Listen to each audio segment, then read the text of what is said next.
Bismillahirrahmanirrahim. Assalamualaikum warahmatullahi wabarakatuh. Innal hamdalillah nahmaduhu wa nasta'inuhu wa nastaghfiruhu wa natubu ilaih wa na'udzu billahi min shururi anfusina wa sayyiati a'malina. May yahdihillahu fala mudilla lahu wa may yudlil fala hadiyalah. Wa asyhadu an la ilaha illallah wahdahu la syarikalah wa asyhadu anna Muhammadan abduhu wa rasuluhu la nabiyya ba'dah. Ya ayyuhalladzina amanu taqullaha haqqa tuqatih wa la tamutunna illa wa antum muslimun.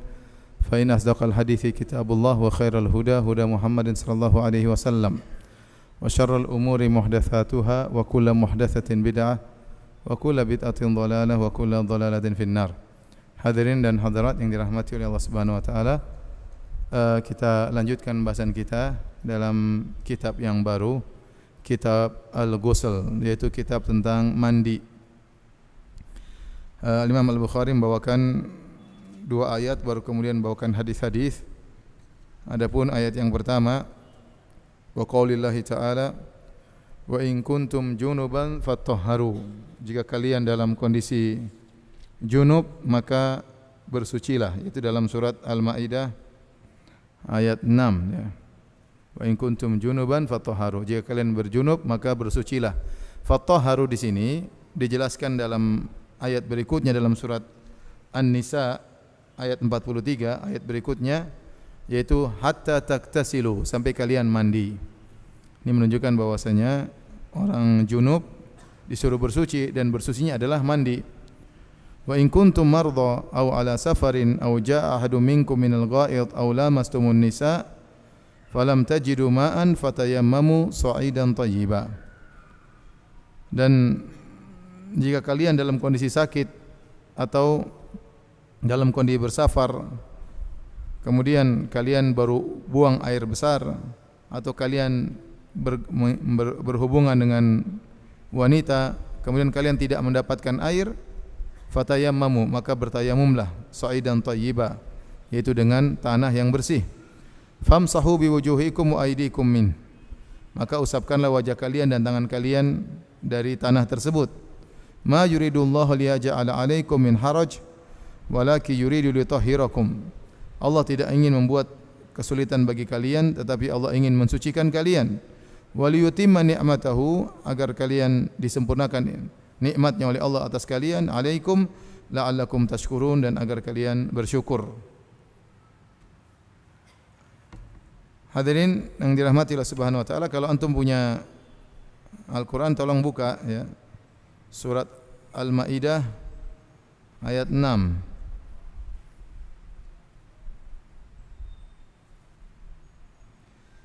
Kita bacakan dari awal karena Al-Imam Al-Bukhari hanya motong dari tengah ya. Ayatnya, ya ayyuhalladzina amanu idza qumtum ila sholati faghsilu wujuhakum wa aydiyakum ilal marafiqi wamsahu bi ru'usikum wa arjulakum ilal ka'bain. Kata Allah, wahai orang yang beriman, jika kalian hendak salat maka berwudulah, cucilah wajah kalian, tangan-tangan kalian sampai ke siku kalian, usaplah kepala kalian dan cucilah kaki kalian sampai kedua mata kaki. Ini pertama wudulah. Kemudian kata Allah, wa in kuntum junuban fatahharu, kalau kalian junub maka bersucilah. Bersucilah maksudnya apa? Mandilah. Berarti Allah sebutkan dua model bersuci, yaitu wudu dan mandi. Wudu untuk hadas kecil, mandi untuk hadas besar kalau junub. Setelah itu Allah sebutkan kondisi lain. Kalau dalam kondisi tidak biasanya, seperti wa in kuntum mardha, kalau kalian sakit atau sedang bersafar, dan kalian atau salah seorang dari kalian kemudian baru buang air besar, aw lamastumun nisa, kemudian atau menyentuh wanita, falam tajidu ma'an, dan kalian tidak mendapati air, maka bertayamumlah. Nah, bertayamum adalah pengganti dua bersuci sekaligus. Tayamum pengganti wudu dan tayamum pengganti apa? Mandi junub. Kalau tidak ada air maka tayamum mengganti kedua-duanya. Orang yang berwudu diganti dengan tayamum, orang yang mandi junub juga diganti dengan apa? Tayamum kalau tidak ada air.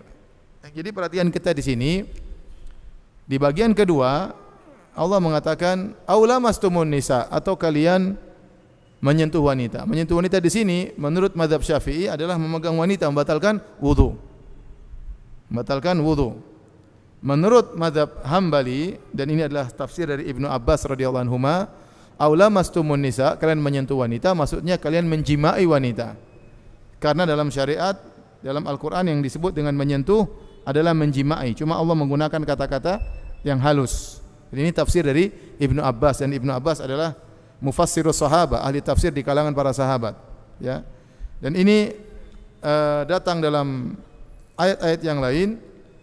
Menyentuh artinya menjimai, seperti firman Allah dalam surat Al-Baqarah ayat 237, kata Allah, wa in talaqtumun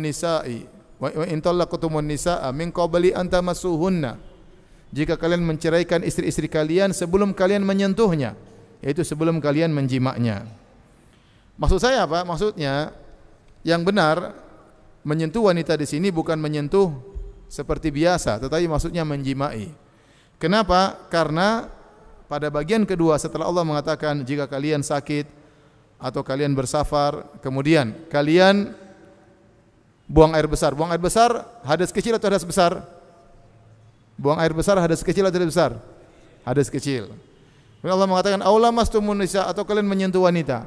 Menyentuh wanita menurut Syafi'i, mazhab Syafi'iyah, menyentuh begini berarti hadas kecil. Menurut mazhab Malikiyah atau menurut mazhab yang lain, menyentuh wanita maksudnya apa? Menjimai wanita. Berarti hadas besar. Maka kalau tidak dapat air ganti dengan tayamum. Nah, kata sebagian ulama, yang dimaksud dengan menyentuh di sini adalah menjima. Kenapa? Karena Allah ingin menyebutkan dua model hadas, hadas kecil, hadas besar. Kalau menyentuh wanita diartikan dengan sentuhan berarti cuma hadas kecil saja. Padahal Allah ingin menjelaskan tayamum ini fungsinya untuk menggantikan hadas kecil dan hadas apa? Besar. Maka hadas kecil diwakili dengan buang air besar, menyentuh wanita mewakili hadas besar. Faham? Maka diganti dengan tayamum. Kenapa? Karena potongan sebelumnya Allah bicara tentang dua cara bersuci, wudu dan mandi junub. Paham atau tidak? Benar paham? Saya ulangi. Dalam surat ada mik atau tidak?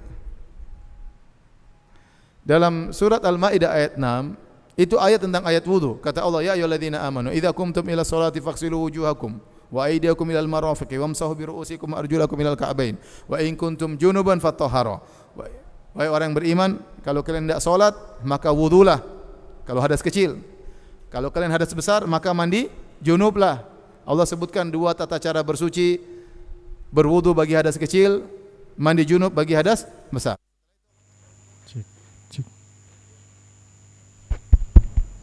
Setelah itu Allah menyebutkan tentang kondisi berikutnya, bahwasanya tayamum pengganti bersuci kalau tidak ada air. Nah, Allah menyebutkan dua model orang berhadas. Yang pertama adalah buang air besar, yang kedua adalah menyentuh wanita.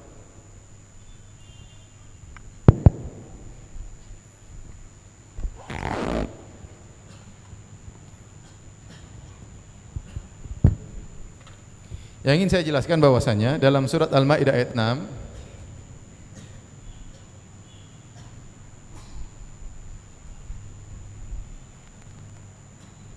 kita bisa memenggal ayat tersebut menjadi dua. Penggalan pertama, Allah sebutkan tentang dua, yaitu berwudu bagi yang hadas apa? Hadas kecil.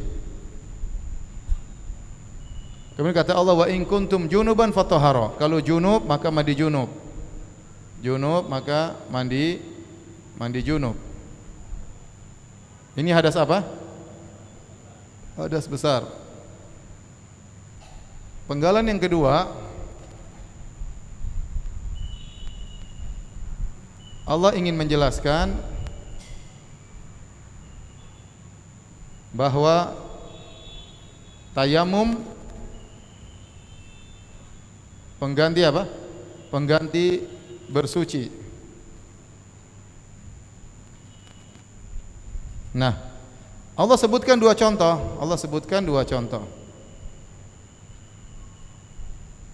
Dua contoh orang berhadas.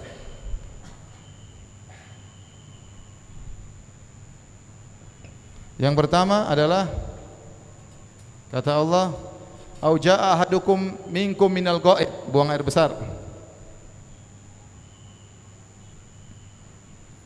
Yang kedua adalah menyentuh apa? Wanita. Au lamastumun nisa. Kata Allah, jalan keluarnya adalah fatayammamu, tidak ada air maka tayamum.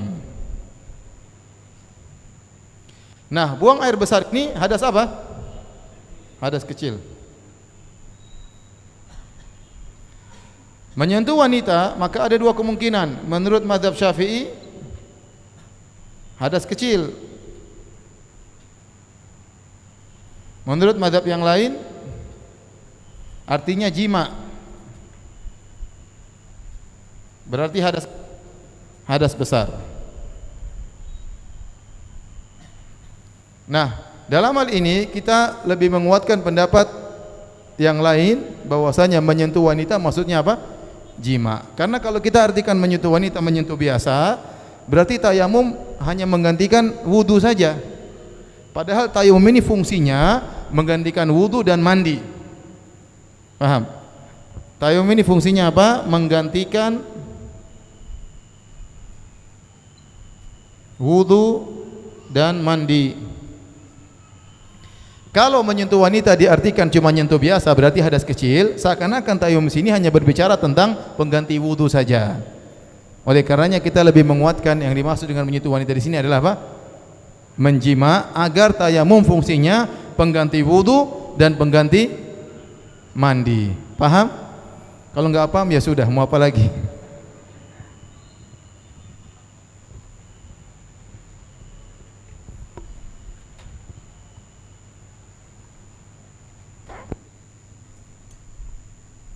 Makanya mazhab Syafi'i berpendapat menyentuh wanita batal selama wanita tersebut adalah wanita yang mungkin untuk dinikahi. Contoh yang tidak batal wanita yang mahram, menyentuh ibu, menyentuh kakak, menyentuh adik, menyentuh tante, menyentuh anak.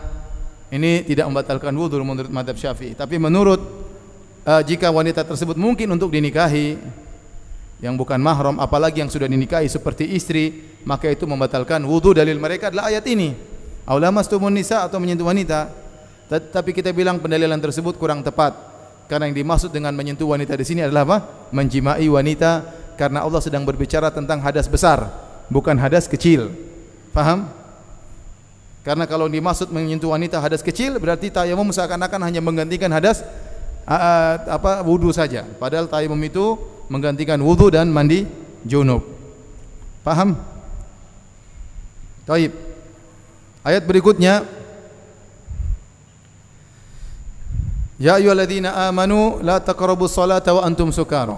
Wahai orang-orang yang beriman, janganlah kalian mendekati salat sementara kalian sedang mabuk. Dahulu orang-orang jahiliyah mereka sangat kecanduan khamar. Sampai khamar itu seakan-akan tanda kesuksesan. Kalau orang sudah minum khamar berarti dia happy.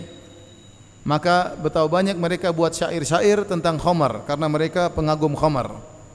Sampai mereka sebutkan syair-syair tentang cawannya khamar, tentang warnanya khamar, tentang minum khamar, model-model khamar, ya. Namanya abyat khamriyah. Syair-syair tentang khamar. Saking mereka gandrung sama khamar.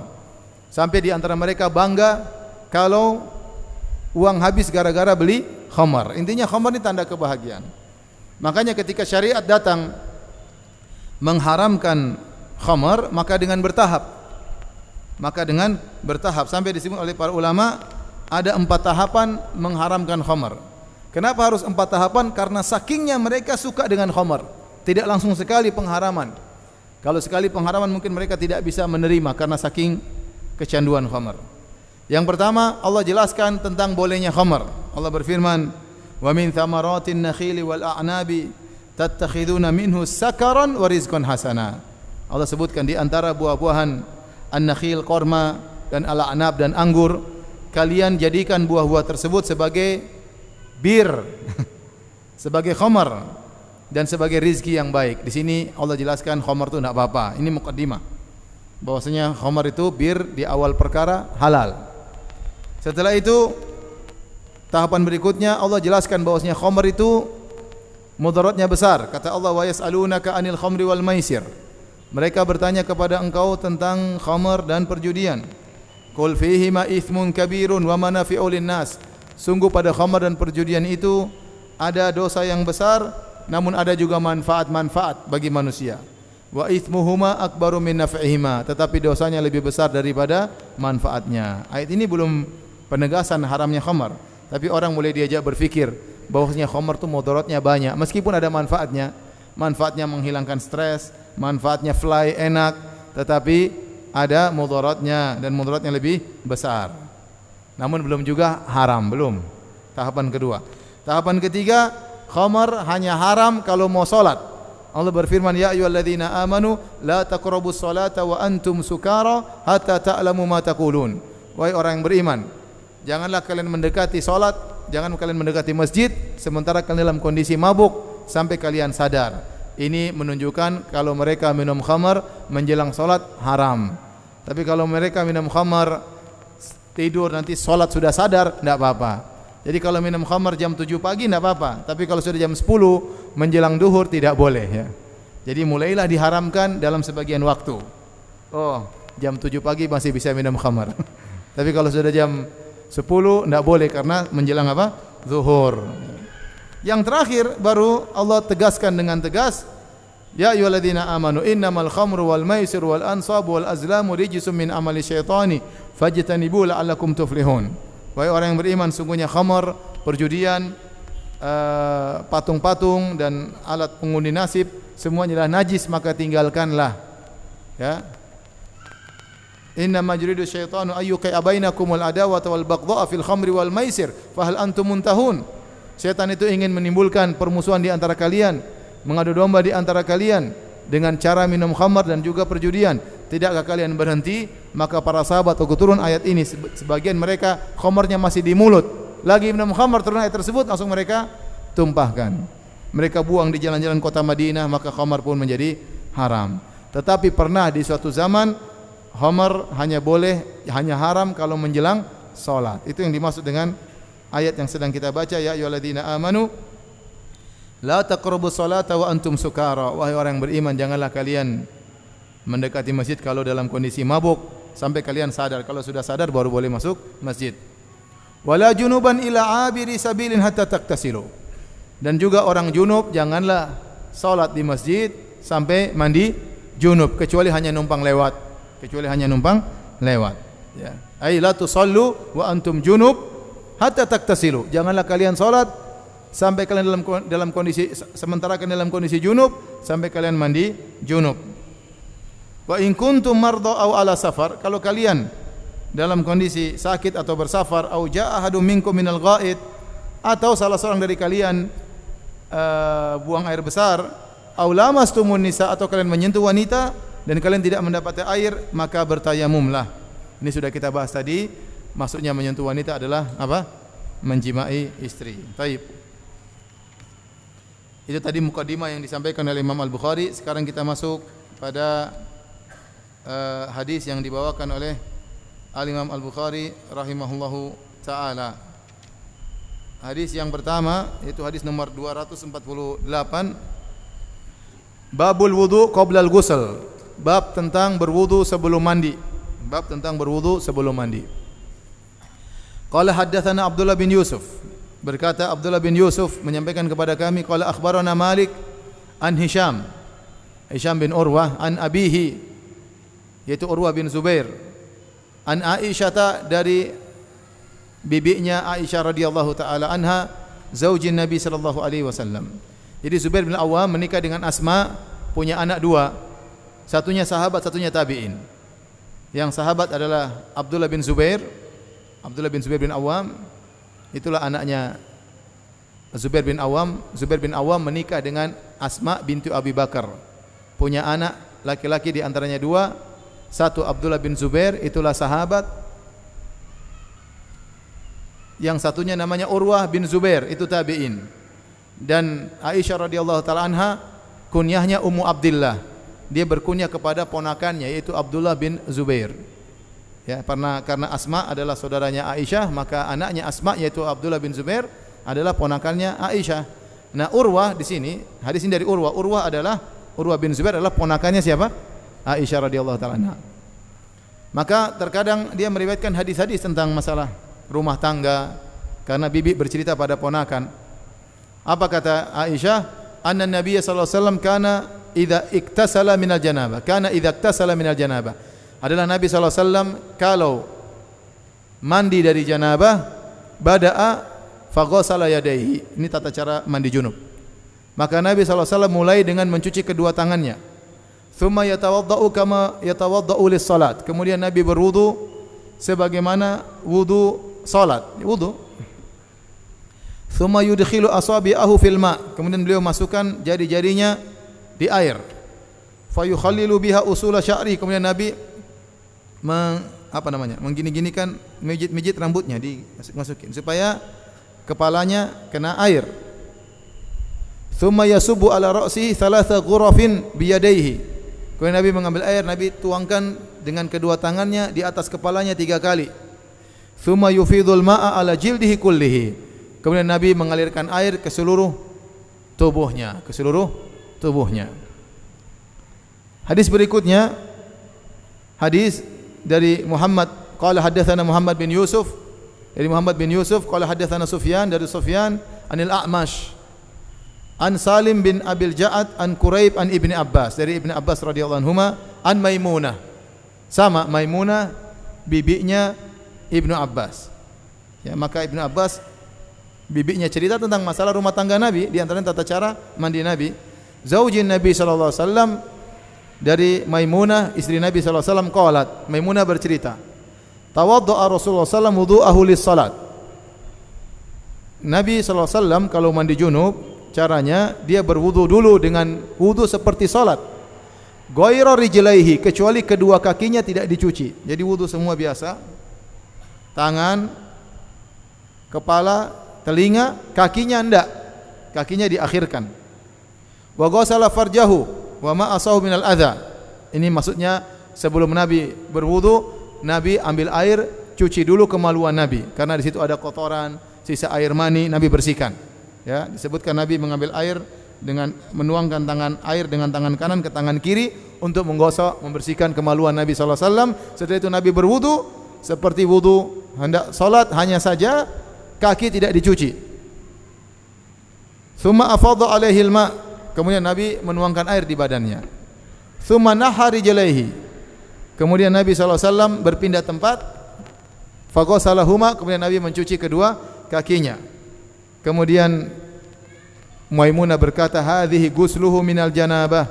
Inilah tata cara mandi Nabi dari janabah. Ini sudah kah?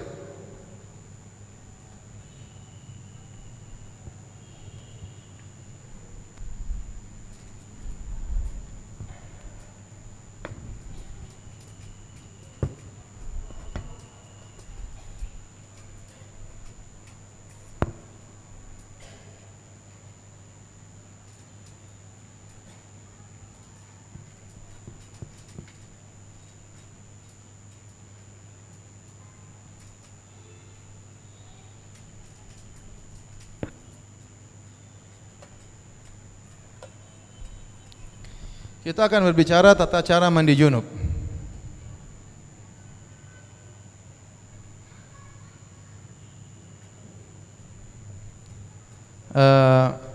Yang pertama adalah mandi junub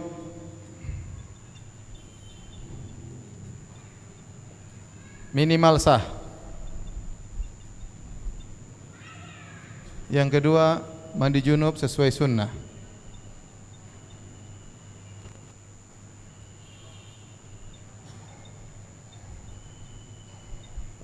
Adapun mandi junub minimal sah, maka caranya ya niat mandi junub, berniat, pokoknya saya niatnya untuk mandi junub dalam hati tentunya.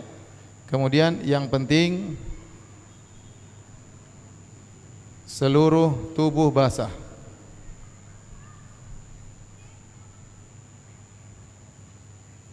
Apa dalilnya? Kata Imam Syafi'i rahimahullah taala, kata Allah Subhanahu wa taala, wala junuban ila abiri sabilin hatta taktasilu dalam ayat. Sampai kalian mandi. Nah, mandi di sini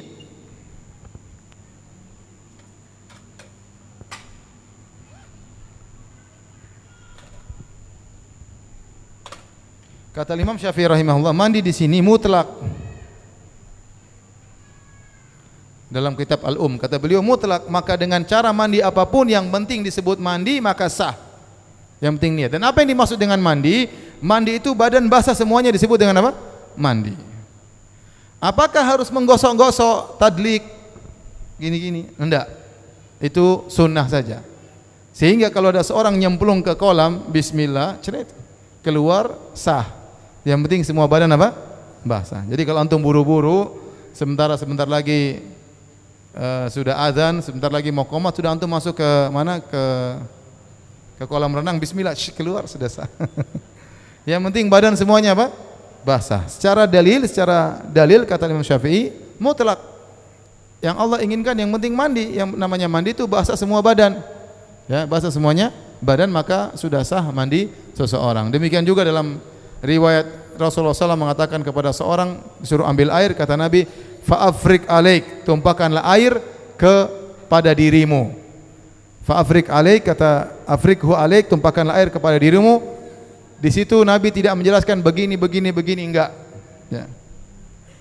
Nabi waktu menjelaskan tentang masalah mandi, Nabi tidak menjelaskan. Yang menjelaskan adalah Aisyah dan istri Nabi melihat Nabi mandi di rumah. Paham? Tapi Nabi tidak ngomong kepada para sahabat cara mandi junub begini. Berarti mandi junub sahnya kalau basah semua sudah apa? Sudah sah. Paham? Namanya mandi junub minimalis. Yang penting sah. Nah, mandi junub yang sunnah, maka pertama bersihkan kemaluan.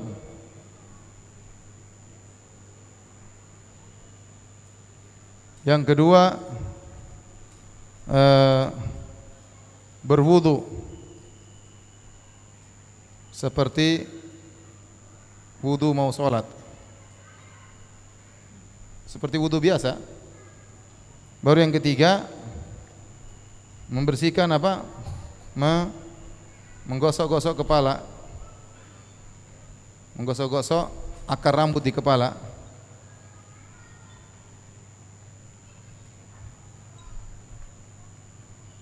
Kemudian yang keempat baru mandi seluruh tubuh, basahkan seluruh tubuh, kanan dulu baru kiri, basahkan seluruh tubuh.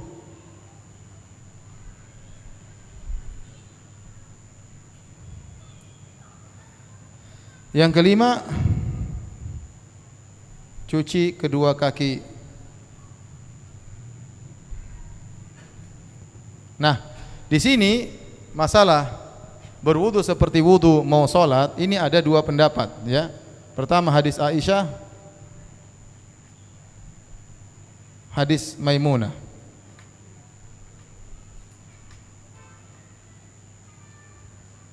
Nah, bedanya di sini hadis Aisyah wudu sempurna baru kemudian mandi. Hadis Maimunah wudunya enggak sempurna, wudu semua kecuali kaki diakhirkan. Paham? Sini ada perbedaan di kalangan para ulama. Kalau mau saya gambarkan ya tentang hadis Aisyah sama hadis Maimunah.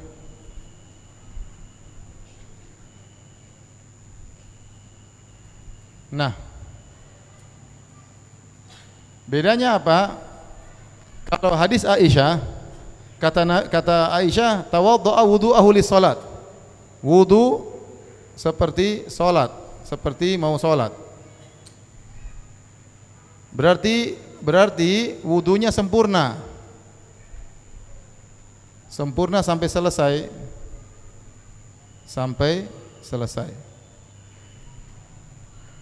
Kalau hadis Maimunah, wudunya tidak sampai selesai. karena kedua kaki diakhirkan.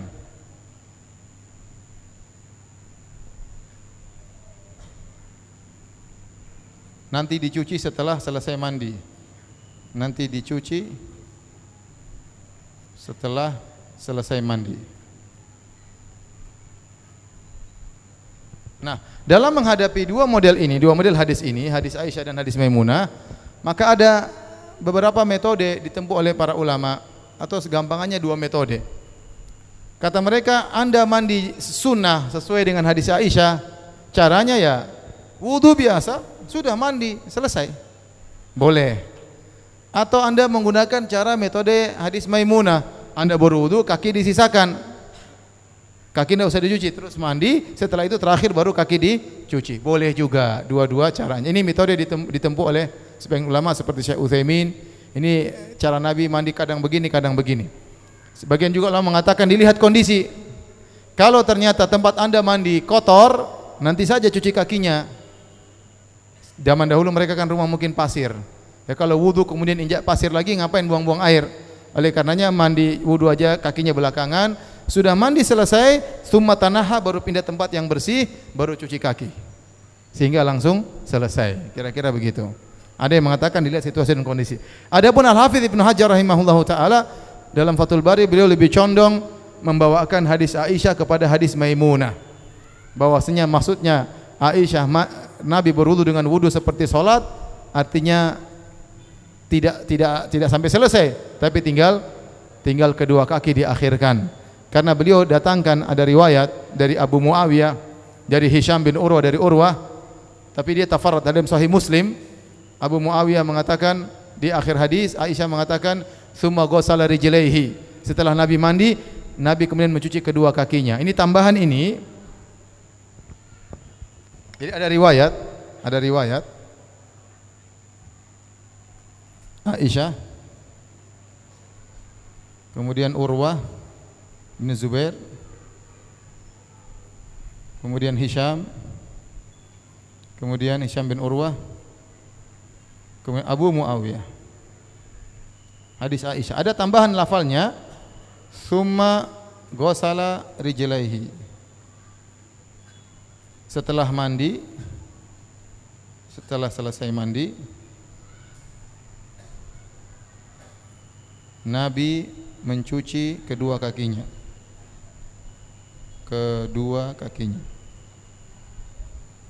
Yang ma'ruf dari hadis Aisyah tidak ada penyebutan ini. Penyebutan mencuci kedua kakinya itu hadis Maimunah, paham tidak? Tetapi datang dalam satu riwayat dari Abu Muawiyah. Masalahnya Abu Muawiyah di sini tafarrada, dia bersendirian. Sementara sahabat Hisham yang lainnya tidak ada yang menyebutkan ini. Yang menyebutkan ini cuma Muawiyah doang. Nah, dalam istilah hadis dibilang syadz. Karena dia sendirian, sementara murid-muridnya Hisham yang lain tatkala meriwayatkan hadis mandi dari Aisyah tidak menyebutkan tambahan ini. Nah, istilah ulama hadis namanya hadis syadz. Tetapi masalahnya tambahan ini juga datang dalam riwayat dari Abu Salamah. Dari Aisyah juga ada masalah mencuci kedua kaki. Kemudian didukung dengan hadis Maimunah, maka gara-gara riwayat-riwayat seperti ini, Al-Hafidz Ibnu Hajar rahimahullah lebih condong bahwasanya cara mandi yang benar adalah wudunya seperti dalam hadis Maimunah. Maksud Aisyah, wudunya wudu seperti salat, tidak sampai sempurna. Ini sekedar pendapat ulama. Kalau antum mandi seperti hadis Aisyah juga boleh, dengan hadis Maimunah juga boleh, tetapi kalau secara riwayat lebih condong kepada hadis apa? Maimunah. Jadi bagaimana caranya mandi junub? Coba satu orang maju praktekkan. Ya, jadi pertama bersihkan dulu kemaluan ya. Setelah bersihkan kemaluan, terus apa? Wudu seperti sholat. Tetapi kaki jangan dibersihkan. Setelah itu mandi biasa. Setelah itu baru kaki dibersihkan. Sudah selesai mandi junub yang sesuai sunnah. Kalau yang minimalis tadi gimana? Tinggal bismillah, cemplung, keluar, selesai.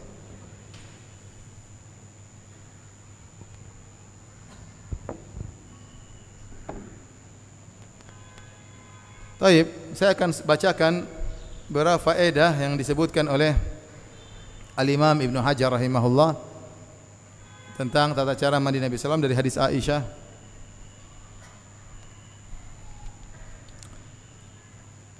Di antaranya hadis Aisyah dan hadis Maimunah ya.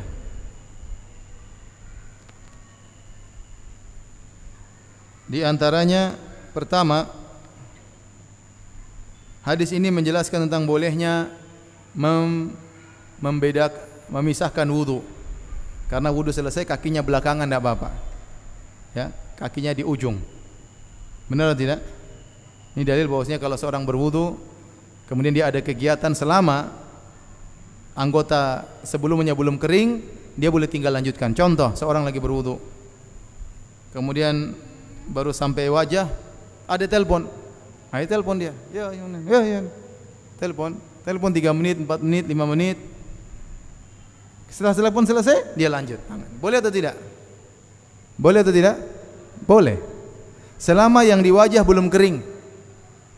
Tapi kalau setengah jam tadi sudah telepon, harus ulang lagi dari awal. Paham? Itu namanya diperbolehkan. Kemudian yang kedua,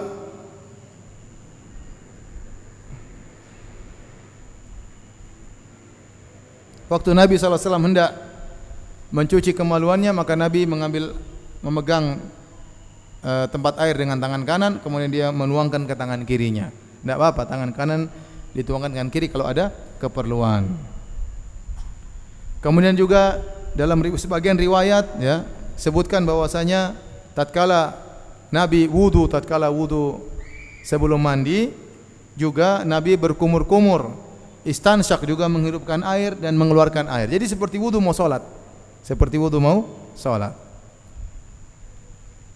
Kemudian juga di antara dalil ya, Nabi SAW disebutkan dalam sebagian riwayat setelah Nabi mencuci kemaluannya, mungkin ada bekas air mani atau yang lainnya, maka Nabi gosokkan di dinding atau di tanah ya. Jadi kalau ada kotoran kita boleh gosokkan di dinding untuk dibersihkan nanti. Kemudian di antara faedah yang disebut Ibnu Hajar, bahwasanya yang wajib mandi junub adalah cuma sekali. Beda dengan wudu. Kalau wudu disunahkan 3 kali. Mandi sekali cukup. Sekali basah, yang penting sudah basah semua cukup. Yang datang 3 kali cuma rambut. Nabi disebutkan dia 3 kali, kemudian gini-gini 3 kali, 1, 2, 3. Itu ada yang mengatakan 3 kali maksudnya sebelah kanan, sebelah tengah, sebelah kiri. Tapi intinya Nabi, karena Nabi rambutnya tebal, Nabi butuh air untuk memasukkan air ke sela-sela rambut. Adapun sisa badannya sekali-sekali sudah cukup. Kemudian dalam sebagian riwayat ya, Nabi SAW setelah mandi ya, dia beginikan tangannya, dikeringkan. Dikasih handuk Nabi tidak terima, tapi Nabi cuma begini kan. Nabi tebasin air tersebut. Ini ada khilaf. Apa hukumnya kalau kita habis wudu atau habis mandi kemudian kita bersihkan sisa air mandi tersebut? Maka menurut ulama Syafi'iyah ada khilaf. Mereka bahkan ada 5 pendapat ya. Pendapat pertama mengatakan yang disunahkan, disukai, tidak usah dibasuh pakai handuk, biarkan itu air bersuci, air berkah. Yang kedua ada yang mengatakan makruh, justru tidak disukai kalau dibiarkan basah. Ada yang mengatakan mubah, justru boleh, terserah mau dibersihkan atau enggak, terserah.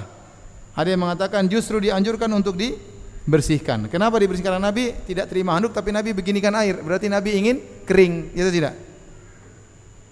Ada yang mengatakan makruh kalau musim panas, kalau musim dingin boleh, intinya enggak ada masalah ya.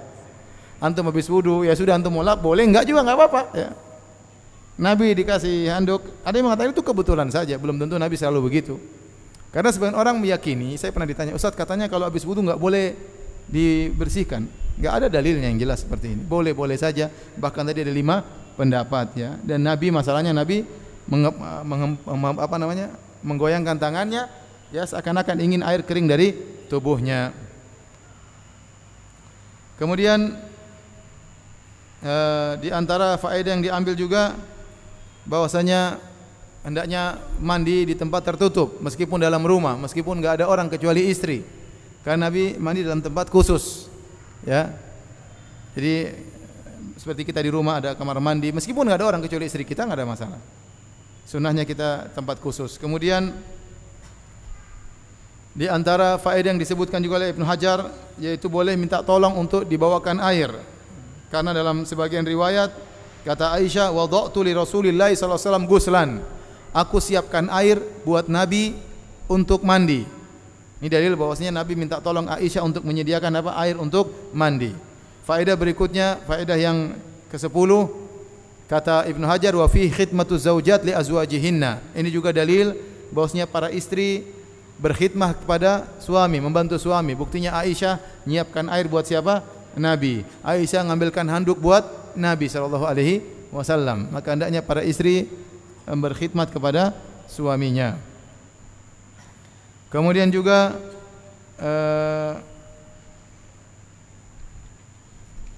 faedah yang lain disebutkan bahwasanya air yang jatuh dari tubuh setelah mandi tidak najis ya. Tidak najis, dia masih suci. Ini di antara faedah yang disebutkan oleh Al-Hafidz Ibnu Hajar rahimahullahu taala. Baik, kita lanjutkan bab berikutnya. Bab ghuslir rajuli ma imra'atihi. Bab mandinya seseorang bersama istrinya. Seorang mandi bersama istrinya. Kata Imam Al-Bukhari, qala haddatsana Adam bin Abi Iyas.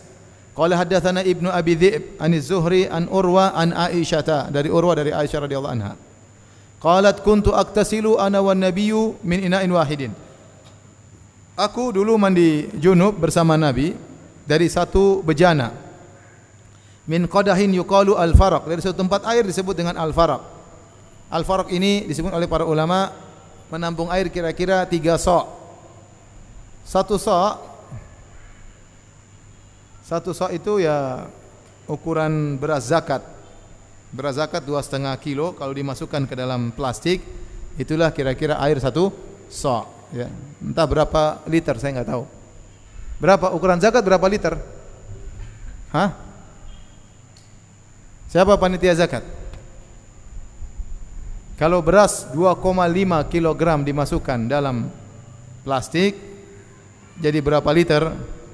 Itulah namanya 1 sa'. 1 sa'. Nah, bejana yang digunakan oleh Nabi dan Aisyah mandi ini namanya al-faraq, ini cukup buat 3 sa'. Jadi ya kira-kira beras 2,5 kilo berapa liter? Taruhlah berapa liter? 3,5 liter. 3,5 liter.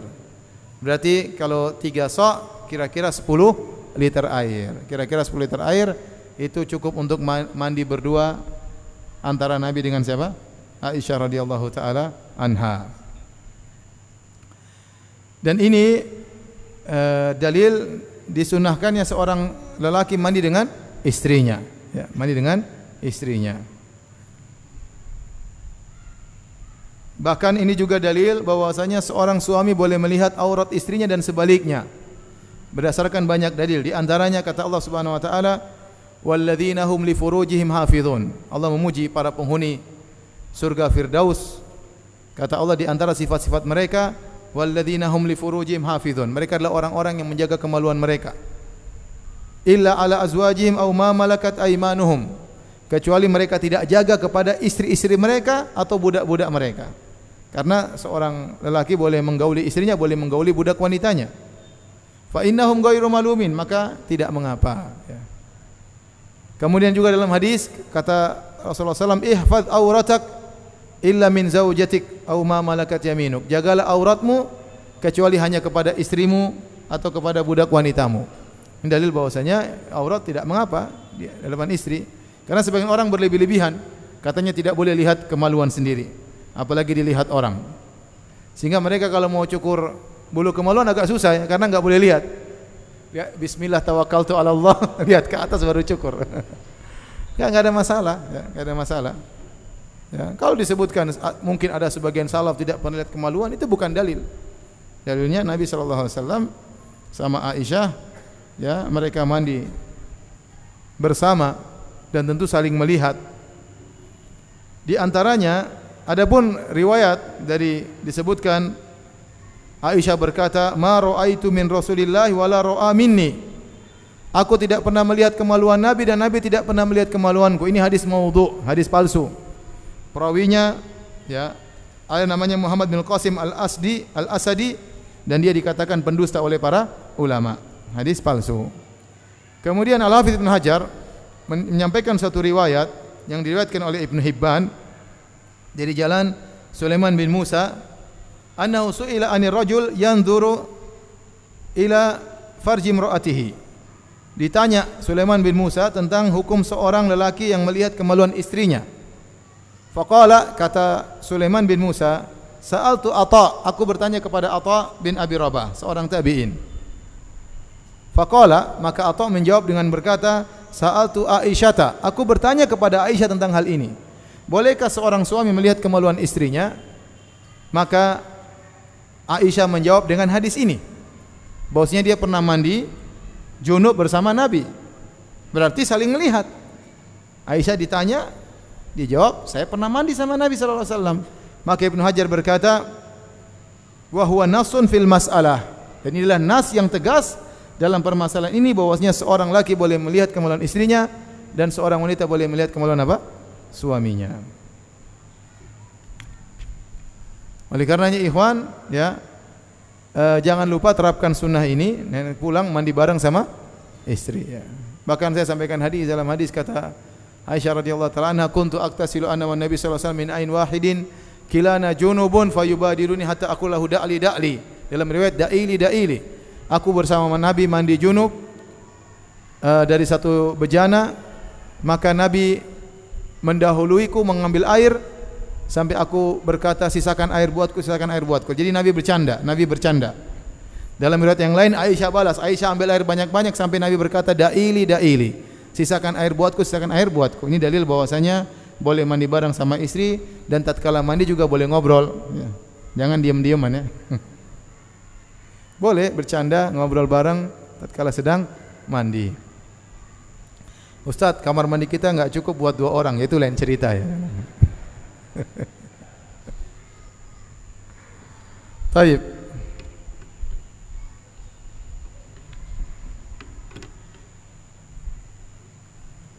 Kita lihat hadis berikutnya, babul ghusl bis-sa' wa nahwihi. Bab tentang mandi dengan seukuran 1 sa' dan yang semisalnya ya, 1 sa'.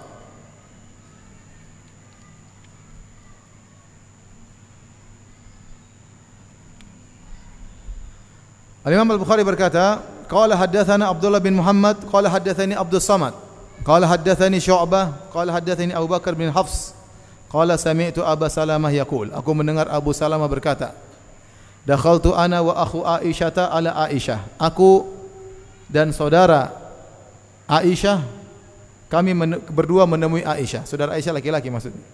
Saya dan saudaranya Aisyah. Nah, saudaranya Aisyah di sini ada khilaf, ada yang mengatakan Abdurrahman bin Abu Bakar, ada yang mengatakan saudara susuannya. Al-Hafidz bin Hajar mengatakan tidak ada kepastian siapa yang dimaksud dengan saudara Aisyah di sini. Tapi yang jelas itu mahramnya siapa? Aisyah. Aku dan mahramnya saudara Aisyah masuk menemui Aisyah. Dan Abu Salamah ini juga adalah mahramnya Aisyah.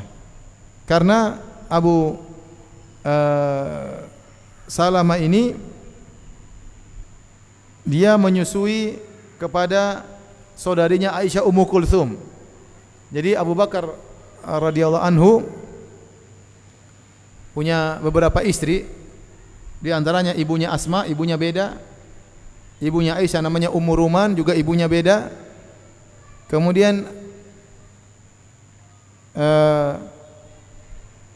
Abu Bakar juga menikah dengan seorang wanita, kalau tidak salah namanya Habibah bintu Kharijah, dari wanita Ansar, dan punya anak namanya Ummu Kulthum. Anak namanya siapa? Ummu Kulthum. Dari ibu yang berbeda-beda.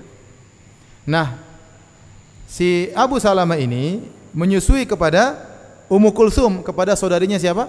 Aisyah. Jadilah Aisyah adalah bibi susuannya Abu Salamah. Paham? Enggak paham? Saya ulang. Abu Bakar ini punya istri beberapa ya. Tidak seperti kita ya. Yang ada namanya ibunya Asma. Ibunya Asma ini kafir kalau enggak salah. Kafir, ya. Kafirah. Makanya pernah Asma bertanya kepada Nabi, "Ya Rasulullah, ibuku datang ingin raghibah, afa asili ummi, apakah saya afa asilu ummi, apakah saya menyambung silaturahmi dengan ibuku?" Kata Nabi, "Siliha." Iya, sambung silaturahmi dengan dia meskipun dia wanita kafir. Adapun Aisyah ibunya namanya Ummu Ruman. Kemudian Abu Bakar juga punya istri yang lain. Waktu dia pergi ke Madinah, dia nginap di sebuah rumah seorang Ansar yang bernama Kharijah. Kemudian dia dinikahkan dengan putrinya, laki-laki yang tempat dia singgah tersebut. Maka punya anak namanya Ummu Kulthum. Jadi Ummu Kulthum, Asma dan Aisyah adalah kakak beradik, satu bapak lain ibu. Paham? Satu bapak lain ibu. Nah, berarti anaknya Asma ponakannya Aisyah. Di antaranya siapa? Abdullah bin Zubair dan Urwah bin Zubair. Paham? Ya. Ummu Kulthum, saudari Aisyah sebapak lain ibu, menyusui Abu Salamah. Berarti jadilah Ummu Kulthum ibu susuannya Abu Salamah. Karena Ummu Kulthum adalah ibu susuan Abu Salamah, berarti Aisyah juga bibi susuan Abu Salamah. Dan Nabi berkata, "Yahrumu minar radha'ah ma yahrumu minan nasab." Terjadi pemahraman karena susuan sebagaimana terjadi pemahraman gara-gara nasab. Oleh karenanya Abu Salamah di sini juga mahramnya Aisyah. Paham? Karena Aisyah adalah bibi susuannya Abu Salamah. Nah, Abu Salamah dan saudaranya Aisyah ketemu dengan Aisyah, bertanya tentang bagaimana mandinya Nabi. Fasa'alaha akhuha an guslin Nabi sallallahu alaihi wasallam. Kata Abu Salamah, maka saudaranya Aisyah ini bertanya kepada Aisyah tentang bagaimana cara Nabi mandi. Karena mereka tidak tahu, yang lihat Nabi mandi adalah istrinya. Mandi junub. Ya, kalau yang lain mungkin, tapi mandi junub yang lihat cuma istri-istrinya. Maka fada'at bi'ina'in nahwan min sa'. Maka Aisyah pun minta didatangkan bejana yang kira-kira isi airnya 3 liter lebih, 1 sa'. Diisi air. Faktasalat, kemudian dia pun mandi. Fa'afadat ala ra'siha wa bainana wa baina hijab. Lantas Aisyah pun menuangkan air di atas kepalanya, dan antara kami dengan Aisyah ada hijab. Jadi kata Al-Qadhi Iyad, zahirnya Aisyah kemudian praktek mandi di hadapan mereka, hanya saja Aisyah menutup bagian bawah tubuhnya. Karena bagian bawah tubuh tidak boleh dilihat oleh mahram, pun tidak boleh lihat. Tapi kalau bagian atas boleh dilihat oleh mahram, ya. Maka Aisyah praktekkan mandi, bagaimana cara mandi Nabi SAW, agar dia menjawab dengan praktek, ya, dan dilihat oleh mahram-mahramnya tersebut, dan mereka melihat bagian atas Aisyah radhiyallahu anha karena mereka berdua adalah mahram Aisyah radhiyallahu taala anha. Maka caranya airnya 1 sa', kemudian di antara air tersebut digunakan untuk, ya, menuangkan air di atas kepalanya. Qala Abu Abdullah, berkata Imam Al-Bukhari, qala Yazid bin Harun wa Bahz wal Juddi an Syu'bah qadri sa', yaitu Aisyah minta didatangkan bejana seukuran semisal 1 sa', kurang lebih 1 sa'. Hadis berikutnya ini dalil bahwasanya Nabi SAW biasanya mandi cuma satu sa'. Kita sudah bilang dalam hadis, ya, bahwasanya Nabi mandinya 1 sa', kemudian wudunya 1 mud. 1 mud sudah kita hitung pada pertemuan lalu, kira-kira 600 ml. Kira-kira 600 ml sampai 700 ml. Ya. Itu ukuran wudu Nabi. Adapun mandinya sekitar 1 sa', ya. Kalau 1 mud sekitar 700 ml, berarti 1 sa' itu 4 mud. Kira-kira 3 liter, berarti kira-kira 3 liter. 1 sa' kira-kira 3 liter.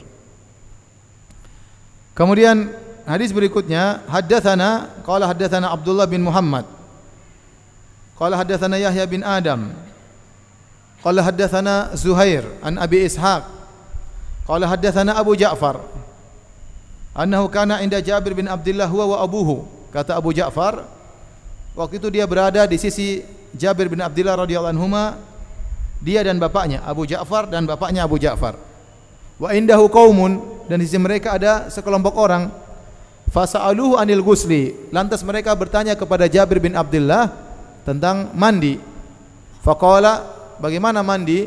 Kata Jabir bin Abdullah, yakfika sa'un, cukup kalau kau mandi 3 liter sudah cukup. 1 sa' kira-kira. Susah ya. Faqala rajulun, maka berkata seseorang, ma yakfini, tidak cukup buatku kalau 1 sa'. Faqala Jabir, maka Jabir menimpali. Jabir berkata, kana yakfi man huwa awfara minka sya'ran wa khairun minka. Sungguh 1 sa' itu dulu pernah cukup kepada orang yang lebih rambutnya lebih tebal daripada rambutmu, dan dia lebih baik daripada engkau, yaitu Nabi sallallahu alaihi wasallam. Orang ini bilang, kalau saya 3 liter tidak cukup. Kata Jabir, tidak cukup buat kamu, tapi cukup bagi orang yang rambutnya lebih tebal dari kamu, yaitu Nabi sallallahu alaihi wasallam, dan lebih saleh daripada kamu. Tsumma ammana fi thawbin, kemudian Nabi mengimami kami dalam 1 baju. Kemudian hadis berikutnya, ini dalil bahwasanya Nabi juga mandinya 1 sa'. Hadis berikutnya, qala haddatsana Abu Nuaim. Kata Imam Bukhari telah menyampaikan kepada kami Abu Nuaim. Qala haddatsana Ibnu Uyainah, telah menyampaikan kepada kami Sufyan bin Uyainah. An Amr, an Jabir bin Zaid, an Ibni Abbas, dari Ibni Abbas radhiyallahu anhuma. Anna Nabi sallallahu alaihi wasallam wa Maimunah kana yaktasilani min ina'in wahid. Adalah Nabi sallallahu alaihi wasallam dan Maimunah, mereka berdua mandi bareng dari 1 tempayan. Apa dalilnya? Kata Imam Syafi'i rahimahullah, dalam banyak tempat di bukunya dia mengatakan, kanat awanihim kanat sigharan, bahwasanya bejana-bejana tempat air zaman dahulu milik para sahabat adalah kecil-kecil, tidak besar. Ya, 1 bejana mungkin buat 3 sa', 4 sa', ya, buat 10 liter, tidak banyak-banyak. Ember lah kalau bahasa kita, ya. Jadi ini dalil bahwasanya mereka mandi dengan air yang tidak banyak. Cocok dengan judul babul ghusli bis-sa' wa nahwihi, bab mandi dengan air seukuran 1 sa' atau yang semisalnya. Qala Abu Abdullah, berkata Abu Abdullah, kana Ibnu Uyainah yaqulu akhiran an Ibni Abbas an Maimunah was sahih ma rawa Abu Nuaim. Kata Imam Bukhari bahwasanya Ibnu Uyainah di akhirnya berkata dari Ibnu Abbas dari Maimunah.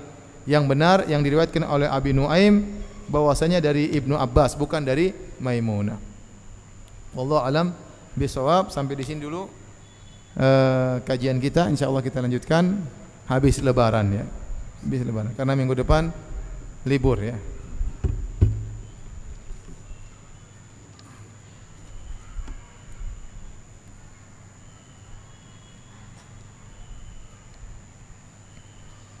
Nanti insyaallah masalah mandi masih ada lanjutannya, dan mungkin akan lebih jelas bagi kita sunnah-sunnah yang lain.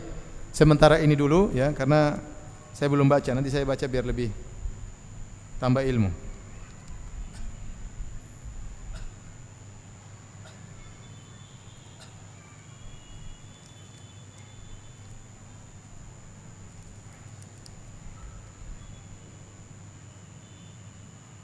Bagaimana hukum tangan yang terkena cat, lem, tinta yang sangat susah dihilangkan? Kalau tinta enggak ada masalah, karena tinta tetap aja pori-pori terkena air. Yang jadi masalah kalau cat dan lem itu menghalangi air, maka itu harus dihilangkan. Itu harus dihilangkan.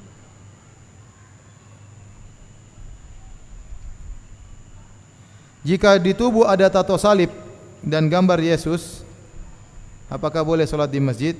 Dia seorang mu'alaf bertanya ke saya. Ke Ustaz, ya.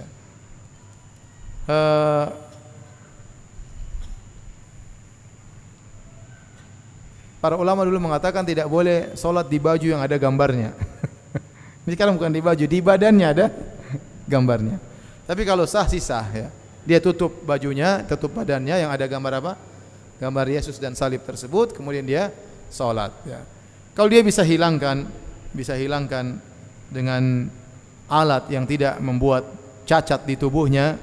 Dahulu kan saya lihat kalau orang-orang tatoan hilangnya jadi kayaknya pakai setrika dulu, ya. Gimana dulu yang enggak pakai setrika, ya? Tapi kalau tidak pakai setrika, saya rasa ada kawan-kawan yang bisa menghilangkan dengan laser sehingga bisa hilang gambarnya, itu lebih baik selama tidak menimbulkan kemudaratan. Kalau ternyata menimbulkan kemudaratan, buat dia cedera atau luka, maka tidak usah dia bertobat, cukup kepada Allah Subhanahu wa taala dan dia berusaha menutup tato tersebut.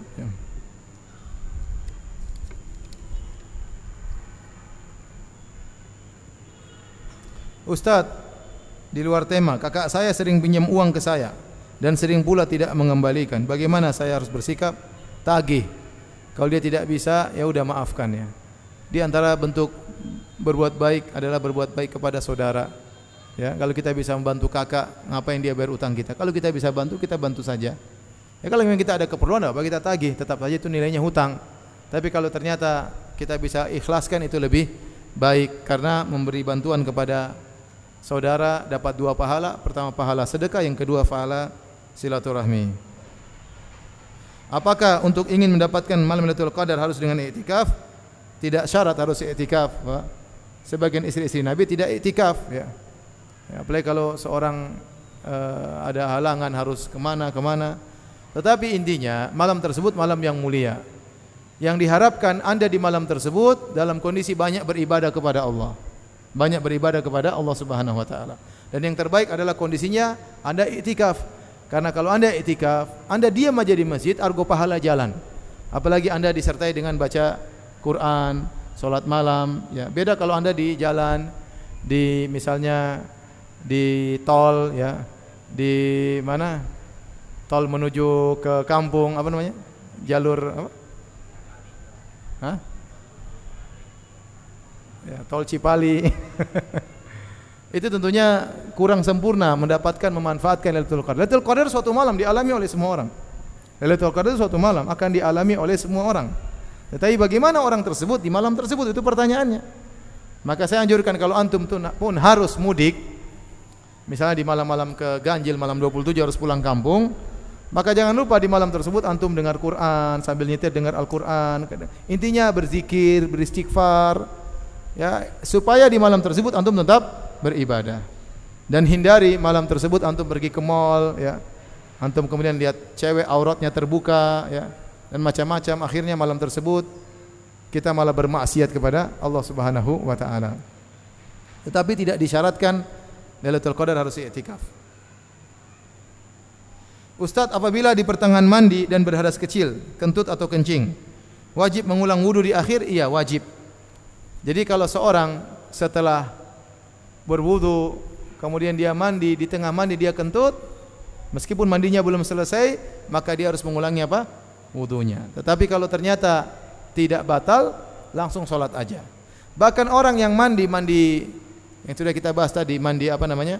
Mandi minimalis, meskipun tidak wudu, kalau dia sudah mandi, sudah sah mandinya, bisa langsung sholat. Karena wudu hukumnya cuma apa? Sunnah, tidak wajib.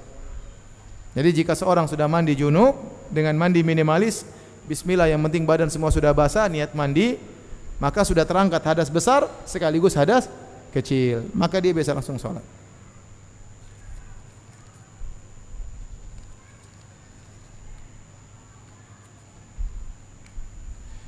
Ustaz, setelah sholat isya berjamaah di masjid, bolehkah sholat isya kembali di rumah berjamaah mengimami istri? Tidak perlu, istri biar sholat sendiri, nggak apa-apa. Ya. Tidak usah, istri sholat sendiri nggak ada masalah. Kalau sesekali mungkin istri pingin sesekali, tapi jangan jadi kebiasaan. Ya. Para sahabat dulu, sahabiat, mereka sholat sendiri di rumah. Saya mau bertanya, suami saya baru diterima jadi ojek online, alhamdulillah. Apakah dia boleh membonceng penumpang akhwat? Soalnya saya nggak rela tempat duduk saya diduduki akhwat lain. Tapi kalau suami rela bagaimana? Jelas nggak boleh. Ya. Bagaimana kalau duduki wanita, berduaan dengan wanita, apalagi kemudian pas lewat bolongan ciklek, wah, pegang gini kan pasti pegang lah, nggak boleh pegang. Gimana nggak pegang ya? Jadi hukumnya nggak boleh, nggak boleh. Saat kalau tetap dilakukan istighfar, dosa, nggak boleh. Kalau kita sedang hadas besar terus kita sahur tanpa mandi junub, pas azan subuh baru mandi, boleh, nggak ada masalah, puasanya sah, nggak ada masalah. Syarat puasa bukan bersih dari junub, yang syarat bersih dari junub salat. Jadi kalau pas azan subuh masih junub enggak ada masalah. Makanya wanita yang haidnya bersih 5 menit sebelum azan subuh wajib puasa. Yang haidnya bersih 5 menit sebelum azan subuh wajib untuk apa? Puasa, karena dia sudah bersih. Batal tidak puasa kita pada siang hari, mimpi basah dan tidak keluar mani. Itu namanya mimpi kering. Kalau mimpi saja basah tidak batal, apalagi mimpinya apa? Kering. Apakah harus mandi junub? Enggak. Kalau ternyata tidak basah tidak usah mandi junub. Seorang bermimpi dia berhubungan di dalam mimpinya tapi tidak basah, maka tidak mandi junub. Ummu Salamah meriwayatkan suatu hadis, ada seorang wanita bertanya kepada Nabi, ya Rasulullah, hal 'alal mar'ati min guslin idza hiya ihtalamat? Ya Rasul, apakah wanita wajib mandi junub kalau dia mimpi basah? Kata Nabi, na'am idza ra'atil ma. Iya, wajib kalau dia lihat air keluar. Kalau ternyata tidak ada air yang keluar, maka tidak wajib mandi junub. Jadi kalau mimpi kering tidak harus mandi junub. Mimpi kering, mimpi basah tidak batalkan puasa. Yang batalkan puasa kalau basahnya tidak mimpi, itu baru batal puasa. Apa hukumnya mengelap sisa air wudu di wajah dengan handuk? Tadi sudah kita bahas. Boleh-boleh saja. Karena Nabi waktu habis mandi dia menggoyangkan tangan. Ustaz, bagaimana hukumnya setelah jima langsung tidur, tidak berwudu dulu? Hukumnya tidak mengapa, tapi sunnahnya seorang berwudu sebelum tidur. Jika dia tidak bisa mandi junub, dia berwudu. Tapi kalau dia langsung tidur karena saking ngantuknya, letih, tidak apa-apa.